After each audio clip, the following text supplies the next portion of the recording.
Hi all! Welcome to my channel. My name is Gréta and I do sign-along videos, sign-by-sign tutorials and chronic illness related content. If you watch my sign-along and sign-by-sign tutorial videos, you probably saw that I use BSL/SSE in my titles, but what do they actually mean and why don't I just pick one? BSL stands for British Sign Language. You might have seen that there's an initiative for it to be legally recognised as an official language in England, Wales and Scotland. I'll put a link in the description down below to an article by BBC that is the most recent as of recording this video. SSE, on the other hand, stands for Sign Supported English. The names themselves are quite telling, and the bottom line is BSL is a language, but SSE is not. Although SSE is not a language, it uses the signs from BSL, but instead of following BSL's grammar, it puts the signs in the order of English grammar. Imagine like as if you picked French or German words, but instead of using the native grammar, you would just put them in the English language's order. Like the proper German for I want to go to the party is Ich möchte zu der Party gehen, but if you use the English grammar, you would end up saying Ich möchte gehen zu der Party. Would the German speaker understand what you're trying to say? Probably, but it's just not the proper way of doing it.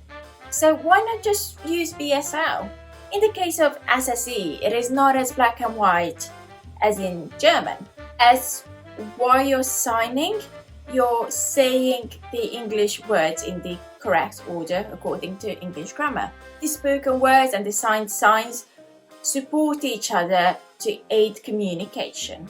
This is particularly useful for people who lost their hearing later in life, especially as their communities are predominantly hearing, and using BSL signs in the order of BSL grammar would just be impractical.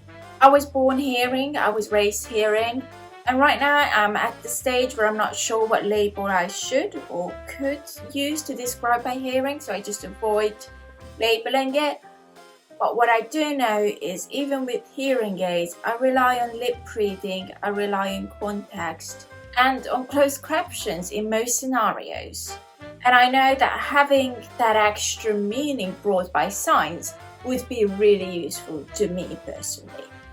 I don't have anyone in my immediate environment who is native deaf signer, and after you pass level 1, there are not many courses, or actually for me there aren't any courses nearby that would be accessible for my needs, and that makes learning and practicing BSL grammar nearly impossible. That's why for just expanding my vocabulary I tend to making sign-along videos. And when translating the songs, I do try my best to use BSL phrases, but most of the time I end up using SSE because of two main reasons. The first one is that in songs, words carry an extra emotional layer on top of what you normally do in your everyday life. And putting the emphasis on the wrong sign because I want to stick to the BSL grammar would completely demolish the meaning of the song. And as my second point, signing the BSL signs and speaking English are two different languages, which is difficult to do if the meanings of what you're saying and what you're signing are contradictory. And because of that duality, I put BSL/SSE in my video titles. I wanted to bring you more information of BSL, SSE differences, similarities, and how they are used. But when I was doing my research, I realized that there is a huge divide within the deaf and hard of hearing community when it comes to the use of BSL signs. And I just didn't feel comfortable putting myself in the middle of the argument right now. If you want me to cover those in more detail, do let me know.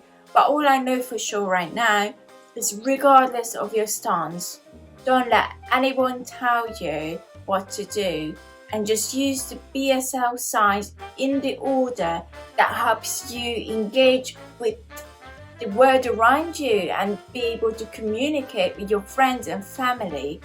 So please be kind to each other. I think I will cut this video short and end on this live and let live note. And again, let me know if you want me to go into more detail about this topic or something else. You can share your thoughts and ideas with me in the comments below, and you can also find me on Twitter and on Instagram. Thank you for watching. Take care. Bye.